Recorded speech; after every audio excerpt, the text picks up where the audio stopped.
Welcome to the Aerospace Advantage podcast, brought to you by PenFed. I'm your host, Heather Lucky Penney. Here on the Aerospace Advantage, we speak with leaders in the DoD, industry, and other subject matter experts to explore the intersection of strategy, operational concepts, technology, and policy when it comes to air and space power. When you think about tomorrow's air power battle space, it's absolutely crucial to recognize that it's not just about missiles and bombs coming off the rails. While kinetic firepower is obviously going to be key, so too will be electronic attack. Because we're living in the information age, and as we all know, connectivity and the ability to convey information is the coin of the realm. It's all about sensing and making knowledge about that sensing. So whoever succeeds in tomorrow's fight is going to prevail largely based off their ability to shape this non-kinetic realm, the electromagnetic spectrum, EMS. So whether we're talking about disrupting enemy command and control or disabling specific weapon systems and disrupting kill chains, electronic attack is going to be a crucial capability.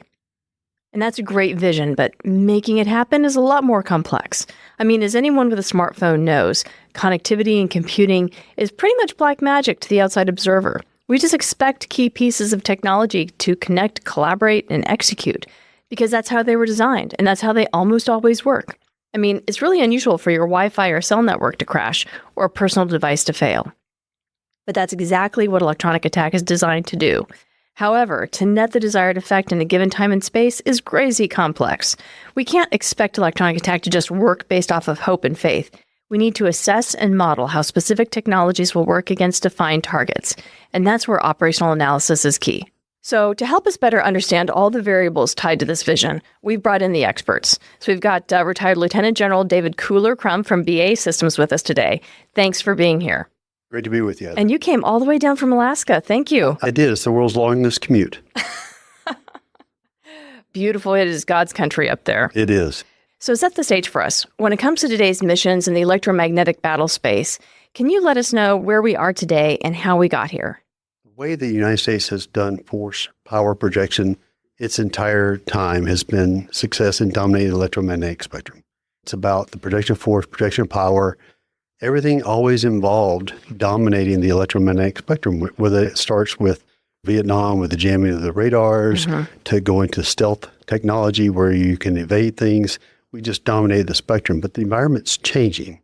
And it's changing because our adversaries have invested in different anti-stealth capabilities, different radars, different processing, and the way that we're going to have to use electromagnetic spectrum, the way our adversaries are going to use, is going to continuously be in a flux of change. I think the electromagnetic spectrum will be one of those mission areas that we see really rapid iterations and development because of how quickly we can develop new techniques, insert those. And so it's going to be a crucial element, not just of what we traditionally think of regarding survivability and force protection, but also, frankly, providing those non-kinetic effects and actually breaking adversary kill chains as well. You're right. So for so long, we thought about electromagnetic spectrum dominance as survivability. Yeah. So it's protecting, right? But it's also going to be about attacking. And so how do you negate an adversary's capabilities or some of their capacities? And the different techniques that we can do with electromagnetic spectrum is going to be defined by change. And you're exactly right. In the past, it was hardware defined. Now it's going to be software defined. Yeah, no, that blows my mind that because there is such a tight coupling between the aperture and the antenna and the frequency that it's able to work in, normally that was what actually limited us. But now with software-defined radios, we can be much more agile across the entire spectrum, as well as the kind of techniques that we use. It is. We call them MFAs, multifunction apertures and arrays, multifunction processors, MFPs. And it really redefines what you can do. And the hardware that we've done in the past was all geared toward one thing. It's not unlike your phone, right? You remember back in the 80s, your phone did one thing. But with software and the right apertures, the software on the phone does all sorts of new and increasingly variable things, right? So that's where we've got to go. We've got to break the legacy mindset of what we've done in the past to really capture these kind of capabilities in the future. So can you describe what drove this evolution and the general advancement of technology? Because as you've mentioned, it's a lot more sophisticated now and we've evolved that way. Or is it the battle space and the associated mission demands requiring us to be a lot more nuanced in how we think about the electromagnetic spectrum and how we apply that World Wide Web and smartphones, as you mentioned, they didn't exist in the Cold War. So it's a very different era from an information-centric advantage. It is. It's really everything you just said, Heather. I mean, the pace of technology and what it's done, we see that in our normal lives, right? And you don't even imagine being unconnected anymore. I guess there are some people in my home state of Alaska that enjoy being unconnected. And some of us wish we weren't so much, but yeah. The way that technology has driven us, the processing power that it can do now, the shrinking of the size allows you to put it on different things, as small as drones, handheld even. The power outputs as well. That's, I think, something people don't realize. When you think about when cell phones first came out, as an example, you got too far away from a cell phone tower, the power just dropped off immediately. But they've done all sorts of advances. So the technology has proliferated.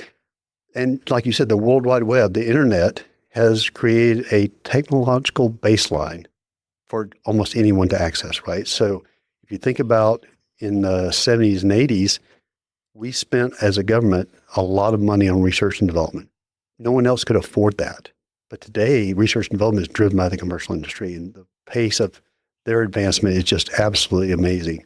And the other thing that our adversaries have done is they watched the way we worked, right? So they had all this technological revolutions happening. They watched the way that the United States did power projection. And when they built their military forces, you just talked about it, a lot of our forces was built in the Cold War. Designed, still today. Built, produced.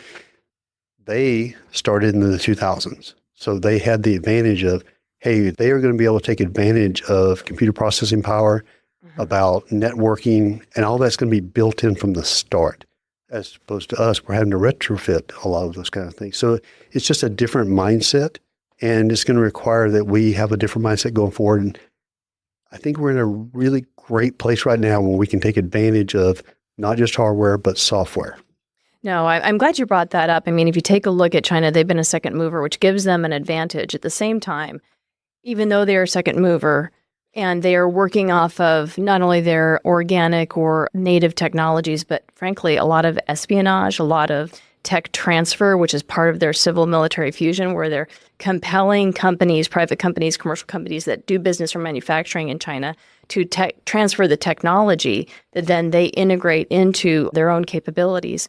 But I think we still have an advantage here in the U.S. And I'm glad that even though the Air Force kind of walked away from the electromagnetic spectrum in the 1990s, that we're getting back to it in a very robust kind of way. Because we've seen the kind of advantage that provides, and Russia used that, the Soviet Union used that because they wanted to deliberately strike our reconnaissance strike complex, right? They wanted to be able to break our kill chains. We didn't talk about them in terms of kill chains back then, but that's how we think about it now.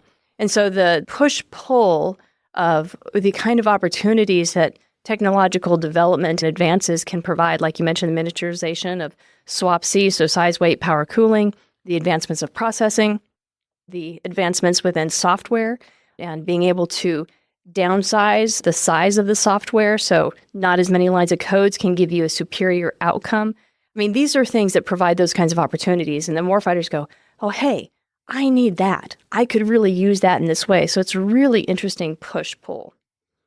So with that said, can you set a baseline for our audience about what modern electronic attack looks like in a scenario? So what we see in the future is that, first off, it's the entire electromagnetic spectrum. There is no part of this not going to be utilized by either us or the adversary. So you're going to have capabilities throughout the electromagnetic spectrum, both for survivability and lethality. So that's the biggest thing. The other thing is we talked about the miniaturization and the ability to put electronic attack or electronic protection on smaller devices, smaller airplanes. We talked about how the miniaturization has really allowed a new era in what you can put electronic attack on, what you can do electronic warfare on. And the networked capability of those distributed capabilities. So if you talk about, hey, maybe I don't have a giant standoff jammer that encompasses the entire battle space, but maybe I have a distributed network of coordinated and cooperative electronic attack that allows the entire force to get in. And so when you have that sort of scenario where, hey, I can distribute my electronic attack. It's not all coming from one thing. Now, there are times that you're going to want that overpowering jammer as well, but the ability to really coordinate and collaborate across a network, I think is going to be the scenario that we're going to have to look at going forward. And we're never going to give up our stealth capabilities, but what we know now is the domination of the electromagnetic spectrum is going to require more than just stealth. So bringing together stealth and the EMS, I think in electronic attack for lethality and survivability, they have a synergistic effect. Because stealth is low observable in certain bands and certain spectrums, that allows us to be able to use the EMS in different techniques in different ways and maneuver those EMS forces. So you mentioned about networking and distributing EMS capabilities across, let's just call them CCA, right? But also in manned platforms, so in F-47, in B-21, and the other platforms, EA-37B, really huge. Holy cow, the capabilities of that aircraft are ginormous, and we need to have more of them. I would personally say more than the program of record, but that's just me because, I'm an EMS fangirl. Well, we like the way you think. But No, thank you. But so the maneuver that you're able to achieve as a result of distributing these capabilities across the battle space, I don't think folks really understand that physical maneuverability and access and range are really important when it comes to being able to deliver those coordinated and decisive effects. It does. And when we talk about stealth, when we talk about EMS, I'll bring in, because we all love acronyms, right? So EMBM, so Electromagnetic Battle Management.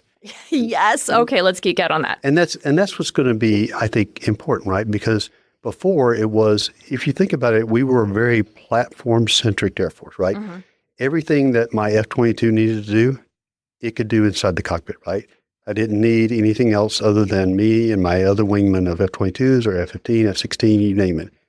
Today, what we know is that's not going to be the case. We're going to need the distributed effects of different platforms across the spectrum. Mm-hmm. And you're going to need a quarterback. You're going to need a coordinator to do all that. And the A37B that you brought up is one of those things that can do that, right? It's a way to have that electronic attack and to have that forward edge. That's the other thing that we talked about. We've come from about 30 years of being so dominant that we were able to do that centralized command. I would call it centralized execution. It was that 1,000-mile screwdriver, right? It really was. But that was because they had SA that they could accumulate, and time wasn't as big a factor because we had air supremacy. We didn't have just air superiority. We had air supremacy. But today, you're going to have that on the edge. We're not going to have time to ride it all the way back and come all the way forward. Mm-hmm. So we're going to have that forward edge processing and things like the A37B, what it brings to the fight and breaking those adversary kill chains and helping survive the force and helping the force be more lethal. It's going to be incredibly complex, and you've got to make sure that we have that network capability and ability to coordinate and collaborate. So I'm really glad that you brought up the need to be able at the forward edge of the battle space, because I think the notion that we're networked leads a lot of folks to believe that we can do that kind of battle management, whether or not that's having a battle manager move F-22s and F-47s and tankers around within the battle space, but also coordinating those effects from an electronic battle management standpoint. The notion has been that through data links and networks that we can do this from a Starbucks back in Conus, right? You can be sitting in San Francisco and be coordinating the war in the Taiwan Straits. But I just really don't think that that's as feasible, as viable, or provides us the same level of initiative and fidelity that being in the forward edge of the battle space provides. So I'd offer two things. The first one is, where do you want your vulnerabilities to be? And so if the forward force gets cut off from the rear bay, some sort of electronic attack, cyber attack, you name it. Space attack, we still want that force to be able to employ and be survivable and be lethal and do all the things that we need them to do. And so it's going to be a blend, right? So there is no one, put all our chips in one basket. We've got to make sure that we have the capabilities distributed across the network. Forward edge processing is going to be important for us. I'll go back to in our daily lives. Netflix does not have one cloud center in Virginia where you stream all your movies from, right? Yeah, they're not a single Death Star of processing. That's right. So they have already figured out that they've got to have distributed nodes throughout that are redundant, that are capable, and that can also if one center goes down, can then pick that up and keep going. So we've got to have the same mindset, that cloud infrastructure, that forward edge processing that is going to enable our warfighters to be a lot better. Boy, that's really back to the future, because it's making me think about the SAGE networks and command and control system that the Air Defense Command had back in the 1950s.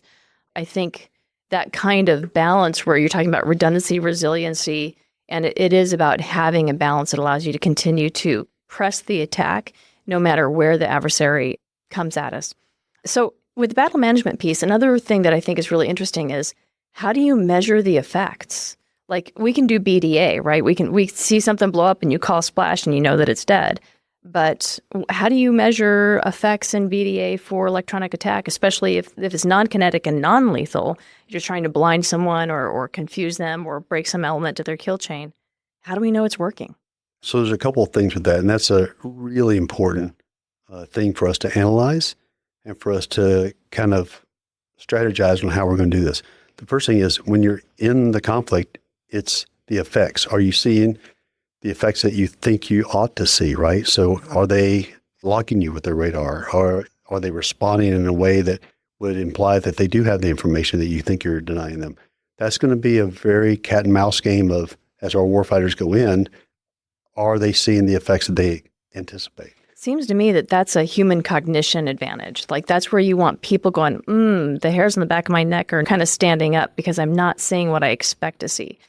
I think that that's going to be key for us. We talk a lot about, right now we have human in the loop, but what we have to get to is human on the loop. We know that AI, we know that machine learning, all those things are going to be really important. But having the perception, the intuition of a human being that is experienced and is trained and is ready is going to be key for making sure that we make the right decisions based upon the data. I think the machine can propose decisions. In many cases, it can distribute effects, it can change things up, but you still want that human on the loop doing those kind of things. And then when you talk about, will this be successful in the battle space or not, I think that goes back to what one of the things we're going to talk about today, and that's operational analysis, right? So if you think about it, when I first came into the Air Force and flying the F-15C, everything about high-end training was Nellis. It was Cope Thunder, Alaska. It was this conglomerate of resources where you had threats, where you had blue fighters, and you just this massive force on force, and that's where you really train for war, right? What we know today is your F-22, your B-21, your F-35, your F-47, the capabilities of those platforms are so great that it is almost impossible to replicate the threat environment that they can handle. So that's going to have to be in the digital. And so what we saw that, and this kind of started with the F-22, I remember Chief Goldfein at the time saying this, and that is, our high-end training is going to morph to the digital environment because that's where I can have all the threat density, the threat replication. That's going to continue.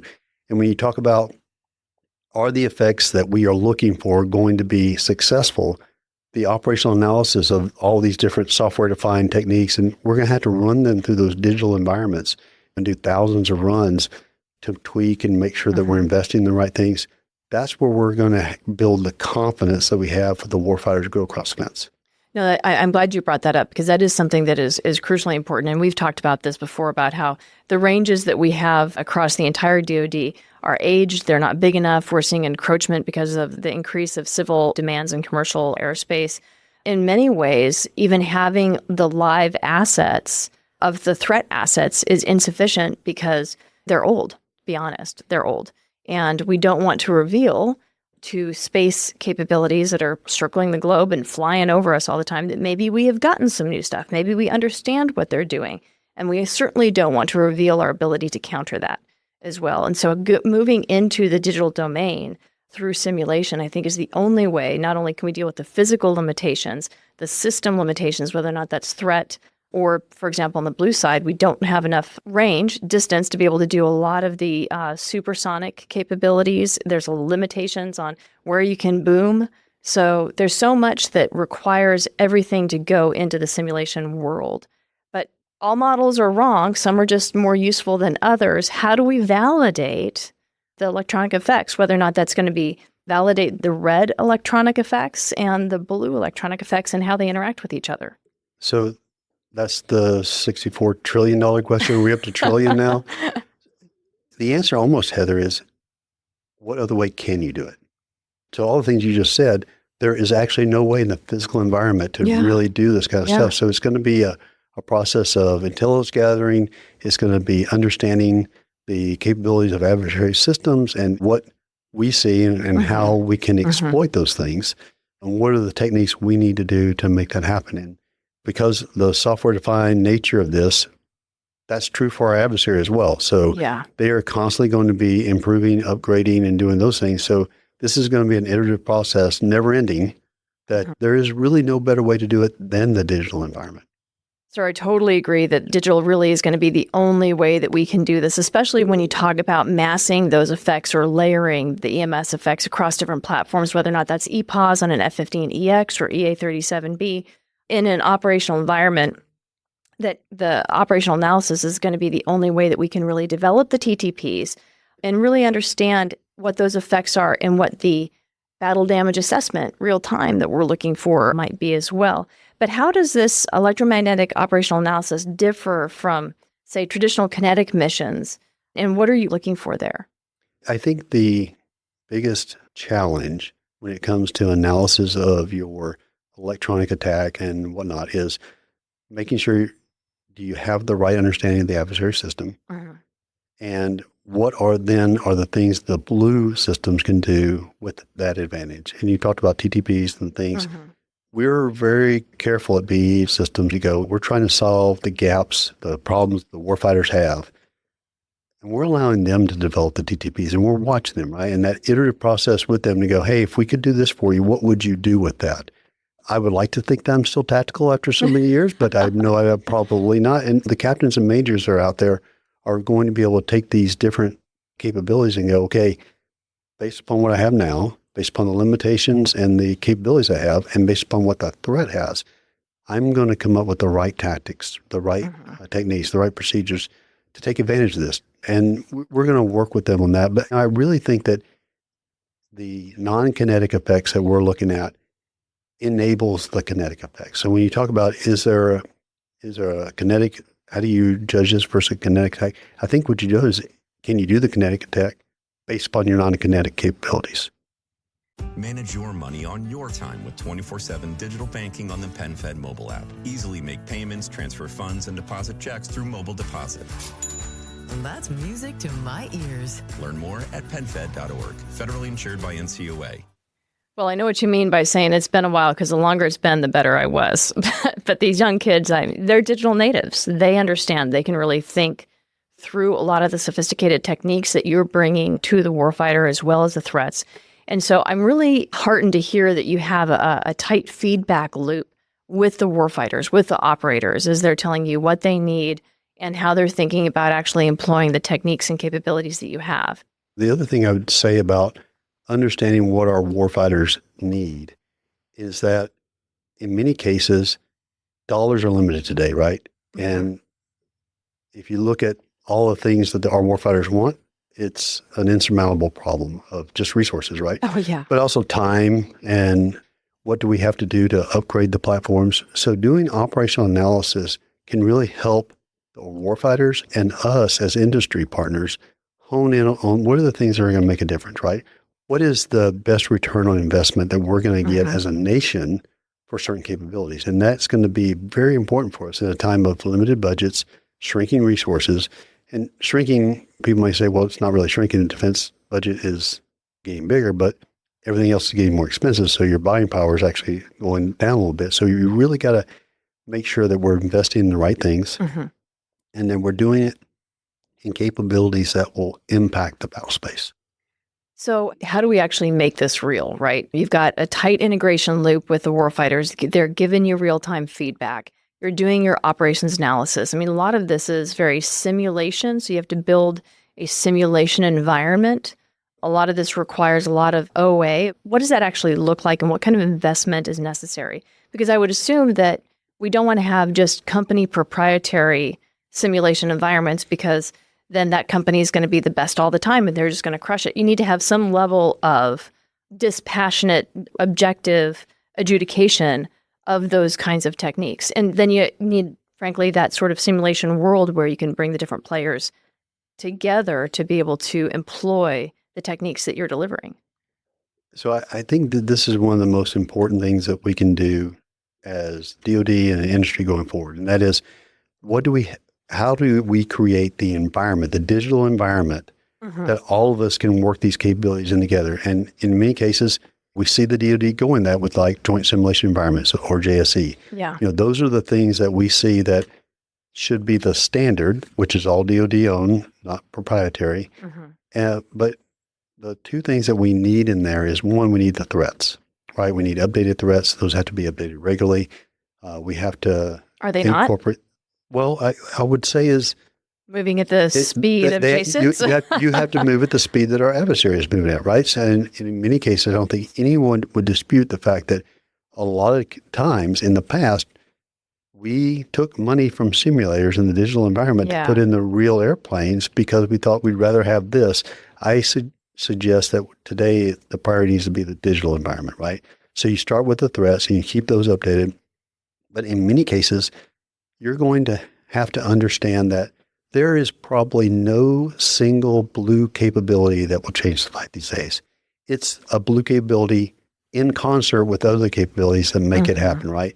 And so in the way that we've done our security environment, in many cases, it's harder to understand the blue capabilities than it is the red capabilities. Because it's so compartmentalized. That's right. So we're going to have to break those barriers down to go, okay, if we add this capability, you go, well, it's not that impressive. But when you layer it onto something else, you go, okay, that is what makes a difference. And that's the kind of partnership that we in industry need to have with DoD. And I think it starts with that common environment that we can all be working from. It's really important to make sure that common environment is correct. But that's going to help us invest in the right things. And it's going to help us see what are the things that really make the difference today. Yeah, and it's not just about making sure that, because as you said, I mean, you have to make sure that you have the right and accurate, you've got a fidelity to the environment for the threat systems, for the blue systems, for the way that they will end up interacting, because garbage in, garbage out. But in being able to address the compartmentalization, the security, and the clearance issues is crucial, because if we don't find some way to open that up to the warfighters, they're not going to be able to develop the right TTPs that they need, because that simulation environment is the only place that they can experience red war reserve modes and blue war reserve modes. That's exactly right. And when you talk about the blue cumulative effects of all the different capabilities, you just have to understand that when you talk about these different capabilities, it's almost worse to not have the right capability than it is to have no capability. And here's what I mean by that. Yeah, I was going to unpack that a little. So if you go, okay, I'm going to do electronic warfare. Well, I don't really have the right model. I don't really understand it. But I'm just going to simulate an effect, whether that be some sort of noise level or whatever it is. And I'm just going to assume that that's correct. And then I'm going to base all my tactics off on that. That's almost worse, because what we have found is the way the electronic attack works, the way it can improve, it dramatically affects the battle space in a positive way for the warfighter. And when you are battling something that isn't correct, the warfighters develop the wrong TTPs. They develop the wrong, they can actually place themselves at risk, because the assumptions on which they have developed those TTPs, if it's not correct, they're going to have the wrong maneuver. They're going to make the wrong decisions. I got to see a little bit. I was in the F-22 very early on, and when I left the initial cadre of the F-22 in Edwards and I went to Tyndall, what I saw was the guys and gals that were flying the airplane there were doing F-15C tactics. We saw that from the F-4 to the F-15, right? That's exactly right. So you had to have that, hey, what do I need to train with? And that actually took a very large effort to go, okay, we actually need to train every day as a stealth airplane, right?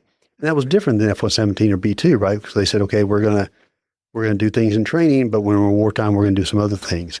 But they were more of a passive stealth, where they were where it wasn't an offensive stealth. That's right. In this case, F-22, F-35, F-47, they're going to be an offensive attacking platform. So you've got to be there. You've got to train in the right way.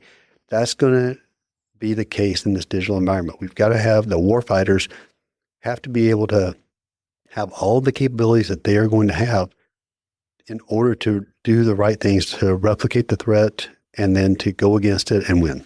And do that in a dynamic and responsive way that allows them to retain the initiative. So to unpack that analogy a little bit, the way that I used to describe it was that the B-2 and the F-117, they took yesterday's intelligence, they mapped out where the bad guys were, they kind of knew their stealth splotch, and so they charted a black line, and they stayed on the black line. And it was really just, as you mentioned, a defensive, passive stealth. And what fifth generation brought, because they were able to understand their signature and they were able to understand how that interacted with the adversary, they were able to real time, as the adversary maneuvered, it wasn't just about ground sites, it was about air platforms as well. So adversary fighters, they could then real time maneuver. They didn't have any black line, and that allowed them to make decisions that gave them not only survivability from a defensive perspective in a dynamic and changing environment, but that then they could use that to retain the initiative and really go offensive. And B-21 will give that to us as well. When we jump over to the electronic warfare environment, I kind of think of the old-fashioned way of doing EW was buzzer on, buzzer off. You guys are going to stay right here, and when the mission package trespasses this line, then turn on your jamming, and then wait 5 seconds and turn it off. And so it was very scripted.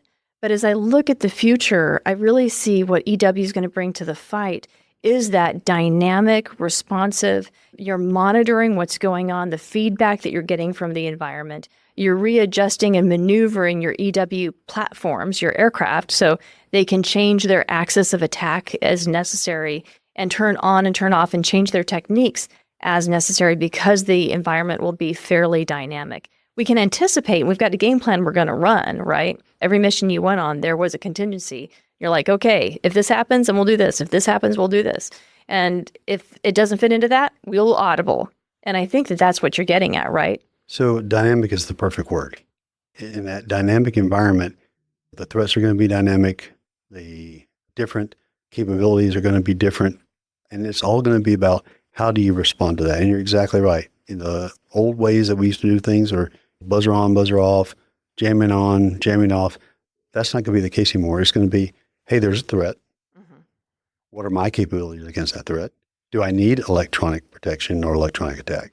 But even more so, if I'm one of the nodes on the electronic warfare net, maybe I don't need it, but maybe that F-35 that's 60 miles north of me does, right? And so having that coordinated and collaborative effect, it may be, you go, hey, normally I would not be jamming or do something right now, but I am because unbeknownst to me, maybe there's someone that needs that.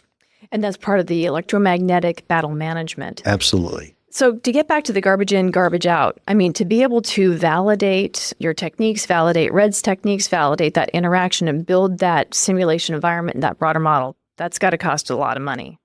It does, which is why I think we've got to make sure that we have a common environment. So to your point earlier, a lot of our simulation in the past was built by platform. So, the F-15 had their DMO or their sims, and the B-2 had theirs. Yeah. Now what we have to have, that joint simulation environment, I think is one of those key parts of this that we go, okay, we can take all those other resourcing that we did, let's combine it here, and that way we can really focus our efforts and hopefully, with a narrative process, keep it the most up to date, and then everyone else can just benefit from that. So are you seeing a recognition on DoD's side of the value and the imperative to invest in these EW ranges? I think that these models? What we are seeing is it's a shift, right? We've gone from we don't want to admit anything in a stealth kind of platform to, hey, we've got to be able to dominate the spectrum, and that will mean transmitting sometimes, right? And so I think as that shift occurs, we've made that choice to go high-end training. But I will tell you, and being someone that was in the budget battles, you always wanted to buy more airplanes than you did simulators, right? Yeah. And so it's hard to make that transition because we've been so successful with that model. But I think going forward, what we know is, hey, we've got to put the resources into getting this right and keeping it updated. And that's the future. If you're really saying this needs to be like the JSC, where it's common across all the services and all the platforms, because frankly, we fight as a joint force operations. Is it the test and ranges within DoD that would be funding this, or is it still going to be service-led? I don't think you'll ever get away from service resourcing. Okay. And part of that is because the Air Force and the Army and the Marine Corps and the Navy, they're all going to have different priorities, right? And so And different systems. and different systems. And so what you want is, hey, resource, get that performance model, get that threat model, whatever it is you need for your platform, and then add it to this environment. And that way we can split the cost, but now bring the most comprehensive kind of digital environment that we can build. That makes a lot of sense because Which is probably why we won't do it. yeah, man, banging my noggin against the wall. Here's the other thing that I really am interested in because especially with the clearances and the SAPs that EMS typically is constrained behind, it's a lot like cyber and space where I'm not going to tell you about it, just trust me, hit the I believe button. But then that creates a real problem when it comes to resourcing, whether or not it's a range or the actual equipment. And certainly if regarding integration into broader capabilities. So just from a programmatic budget standpoint, how do we get past the clearance element where people are like, I don't believe you because I've not seen it. I don't see the analysis. I haven't seen the effects. So I don't know that we'll ever get past that thoroughly. I think that we're always going to have stovepipes, and for rightfully so. There needs to be security at different levels. But I think what we know now is, I used to call it the fragility of some of the capabilities they have, whether that be cyber or some other things. And you're exactly right. If I couldn't see it, smell it, touch it, I was a little wary of it, right? And if I couldn't, but even more importantly, could I train with it? And if I can train with it, then that's what's going to inspire the confidence. And that's what we can do in those digital environments. And think what we're going to have to do is go, okay, hey, we're going to do a very high-end exercise. Hey, for this period of time, we are going to expose you to the capabilities that we might bring to the battle space. I think that that's going to be important for our operators because if you don't introduce them to it, and if they don't play with it, right, they don't use it and do the things they want to do, then they're not going to incorporate it in their toolbox. And so when the balloon goes up and it's day one, if they haven't seen it in the past, they're not going to incorporate it in their tactics. And it's not going to be a, hey, just trust me. Yeah. It's going to be trust but verify. And we verify in that digital environment. Yeah, and in verifying the digital environment, and also as you bring EMS battle management more to the forefront, I think that's going to be a key piece of it too, is you will have humans that have trained with these other humans. So EA-37B training with F-47 and F-22 and F-35 and B-21 and EX and so forth. They'll be doing a lot of the real-time verification.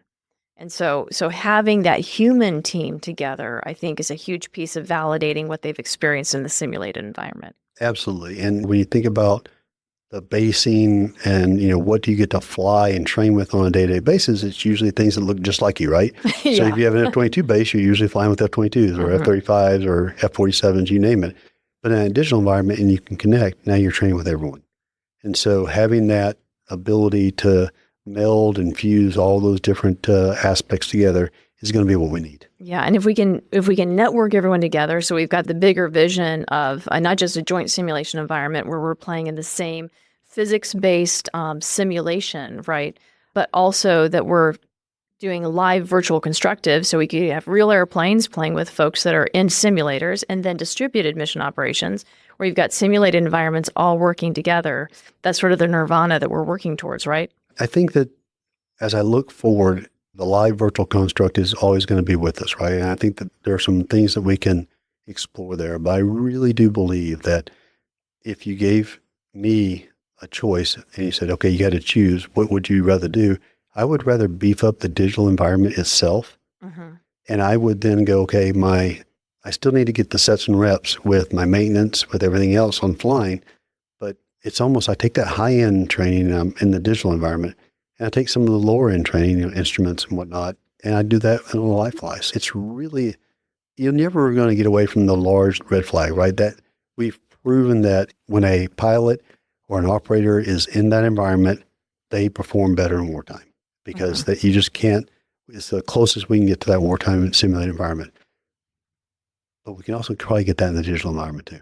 I've talked with a lot of F-35 pilots and a few F-35 commanders, and they really deeply value being able to train within the simulated environment because they're able to perform their highest stress missions and be able to do so with their war reserve modes and other capabilities in ways that they're just not simply able to fly in the real world because of all of the constraints that we talked about before, whether or not that's revealing, making sure that they don't unintentionally use a sensor or waveform or things that are in reserve and so forth, and also the constraints of the test ranges or the training ranges. So given all of this, your team at BAE, you're developing these technologies, and they're really complex requirements. How do you assess and make sure that the theory of the techniques that you're developing, the waveforms you're developing, those systems, prove out in real life, given the challenges of the real world? Well, I think you start with that digital environment that we're talking about. But where you can, you do live air testing, right? You go against the threats that you have, and you go against the different forces that you can live air validate. But it's a combination of all those things. And when we talk about electronic warfare, and what we're trying to do is we're really trying to make sure that the things that we're working on are what matters most to the warfighter. So it's that iterative process of being with them, understanding them. And I'll say something a little different. She talked about requirements. I think we're going away from requirements-based capabilities to, it used to be. I hope you're right. Well, that's right. Because it used to be, hey, I need you to build this, right? And this thing, this widget, whatever it was, needs to be this frequency, it needs to operate this powerful, blah, blah, blah. Now what we see is, hey, I've got this threat. I need your help in designing a capability against the threat. And those requirements aren't as defined anymore. One reason is because the adversary is not defined anymore, right? Because with software-defined capabilities, that could go well beyond. So we are focused on being able to be very, very responsive and to really, it goes beyond just having a list of specs that you need to build to go, what problem are you trying to solve? We're going to come up with some solutions. I'm glad you mentioned that, because the requirements-based acquisition that we've been done, applying it to everything as if hardware is the same as software is the same as the EMS, is really no longer serving us because it's not agile, it's not rapid, and it also doesn't bring to bear the inherent creativity of your engineers and technologists and experts.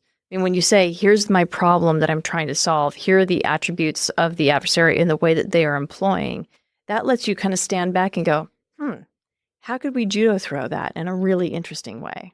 Yeah, I think there's been examples of this. Back when I was in the Air Force, I interfaced with industry, and we'd talk about certain things, and I go, I just wish it could do this. And I, at least 3 times, remember the engineers looking at me going, well, that'd be easy. Why would you want that? The reason was they didn't understand the problem that I had, right? And that's one of the things that we're doing, I think, really well at BAE is we're interfacing with the warfighter to go, what's the exact problem? Don't just ask for something. Don't ask for eyeglasses or a pencil. Go, I need to be able to see. I need to be able to write.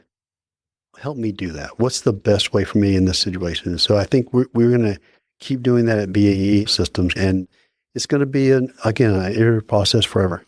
So how are you seeing that change your technologists and engineers through that feedback loop with the warfighters? Are you seeing them begin to lean into that problem-solving mindset? I think it's getting there. But one of the issues we have is we have an acquisition. We need acquisition reform. Okay. Amen. Yes. So if you think about our acquisition process, it's designed to hold you accountable to build something to a very certain specification. Yeah. So, but if you think about today, what does industry do today in the commercial world, right? Minimum viable product. That's a concept that would never float in the standard acquisition process, right? Because you go, no, it has to be built to this, right? No matter what it is. And so I think that we're going to have a different mindset in acquisition, but we're going to have a different focus from industry as well. And that is, our company has got incredible scientists, incredible thinkers, but for the last 40, 50 years, we've built things that the government has asked for. Yeah, which turns it into a commodity. Well, it does, but it also just turns it into, I don't have to think about the problem and offer different solutions, right? And so that's one of the things I think that we're going to have to do is offer that. And going back to, it's not just the government doesn't exactly know what it needs to solve requirements-wise. But it's also the fact that it used to be, if you think about like the second offset, GPS, stealth, whatever, when we built something for the next 20, 30 years, it was good. So you could have a set of requirements. So you go, okay, I know if I build this for the next 15 years, nothing's going to touch us, right? That is no longer the case today. And so you've got to be much more responsive, and you can't be locked in to those requirements. You got to be able to go beyond that. Yeah, you got to be able to pivot. I've said for a long time, I think the third offset is actually time. Whoever's going to be able to iterate more quickly is going to be who seizes the operational and technological advantage. I'm going to steal that. I'm going to steal that. I'm totally good with that. Let's make it, and let's make everyone think it's their idea. That's right. So we've had a really great conversation, robust conversation about the EMS and operational analysis and testing. So where does this sort of leave us from a technological innovation and campaign planning perspective? So if the Cold War electronic attack was binary, we buzzer on, buzzer off, turn on, turn off, fairly scripted. What does that electronic attack development and application look like now? First off, I think it's distributed. I think it's nodal in many ways. It's got to be coordinated. It's going to be collaborative. We talked about before, what is emitting from your platform may not be for you. And that's a different concept before than what we've had. So I think that it's going to be that. I think it's going to be also a recognition that electronic warfare is going to be a part of every single thing that's in the battle space. And whether that be an emission, whether that be a cyber, where you name what it's going to be, there's going to have to be some form of electromagnetic spectrum dominance that occurs in every single platform. So if you were to grade your homework or grade the government's homework, 5 to 10 years, what's winning comms, what's losing comms? Well, first off, if I could predict what would happen in 5 to 10 years, I would be I'm not asking for prediction. This is grade your homework, a scorecard. Like, what should we be looking for? What lets us know if we're on the right path or if we're not, if we're falling behind? So I would think that, can we be responsive enough to address threats as they evolve and come about? And that's going to be an iterative process like we talked about, but it's going to be much more of, hey, do we have to break into an airplane to redo hardware, or can we squirt it with a new software update and achieve an effect, right? I think that the ability to do that is going to be key. I think the progression of being able to really manage the electromagnetic battle management concept. And so really diving into that and having a way to take all this data that we have, make sense of it and parcel it out and then utilize it. I think if we're doing that, then we're on the right path. How do we do that across different vendors? So I think it starts with a common database that the government runs, and that is not platform-based, it's not service-based, it's a DoD, so that's going to be a USG kind of requirement. And I think then it's going to take industry working together to go, hey, here are the things that I can solve and I'm going to work on. I'm going to let that company or that industry handle that because they are experts on that. So I think it's going to be a divide and conquer. Sir, thank you so much. We've been in conversation with the rest of the BAE team, and we're really big advocates of the operational analysis and being able to integrate that into simulation, because as we look towards the future, and frankly, even if we just look out the window today, layered effects is how we're going to achieve survivability and lethality and be able to go downtown, take it to the bad guys, and be able to be successful and come home safely. But the operational analysis and the simulation piece is key to getting people to not only develop the right tactics, techniques, and procedures, understanding how we need to layer those effects, and having folks hit the I believe button and value it sufficiently so that they invest in those programs of record. So thank you for being here. Is there anything else that you want our audience to think about, or any final parting thoughts that you want to share with them? First off, Heather, I think it's been a great conversation. It's one that we're going to have with DoD, with industry, as we get more and more focused on EMBM, since I can go back to using my acronyms. Can we say EM battle management, because the other one says a little. So as we're focused on electromagnetic battle management, I think we at BAE for a long time have been, I'm obviously biased, we think we're the best at it, right? Our company's motto is, we protect those who protect us. And it's heartfelt and we mean it. And we want to get the warfighter to the battle and back. And we want them to not only be survivable, we want them to be effective in their mission. And electromagnetic spectrum dominant. Okay. I think we can use bloopers for most of the.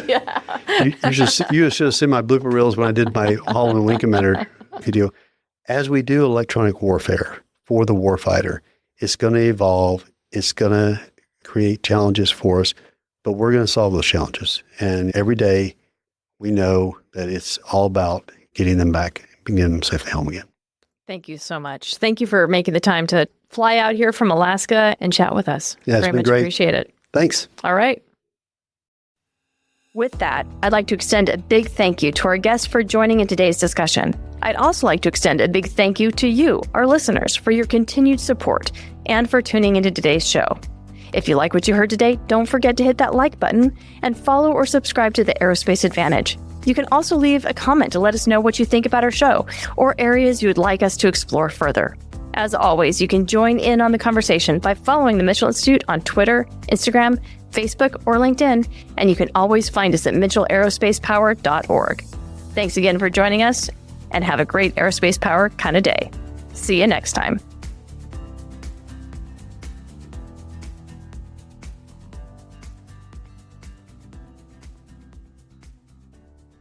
It's like that bullhorn, right? Just loud. I'm going to overwhelm you. I'm just going to crush you, right? Yeah. But that's not what we need today. We need some of that. And sometimes you have to bring that. But other times you want to be subtle. You want to be deceptive. Yeah. And so that requires a different way of doing electronic warfare. And our guys and gals are really, really good at, hey, how do I get that effect into that threat system, right? Do I want to disable it? Do I want to deceive it? Do I want to overpower it? Those are the things that we confuse it, right? absolutely. Yeah. Those are the things that we've got to decide. And you know, there's a push-pull with this as well, right? So if you're overwhelming something, I always use the flashlight analogy, right? So if you have a flashlight and you're using it to see something, you can see a certain way, right? Someone can see your flashlight from a really long way. So how do you balance that? And you know, so what you want to do is, hey, can I do this electronic warfare without being seen? And those are the things that we are working on a daily basis. And that's really exciting because, as you mentioned, the technique that you want to use could be different depending on what your target is, the phase of that particular mission or operation, and what your desired outcome could be. Like you might want to deceive the adversary and have them use up all of their missiles against false targets. You might want to confuse them so you instill uncertainty and doubt and you paralyze them because they don't have the ability to chunk the rock and just go maneuver anyway. So there's a lot of really interesting things that you can do with the spectrum today that I think folks just don't fully understand or appreciate.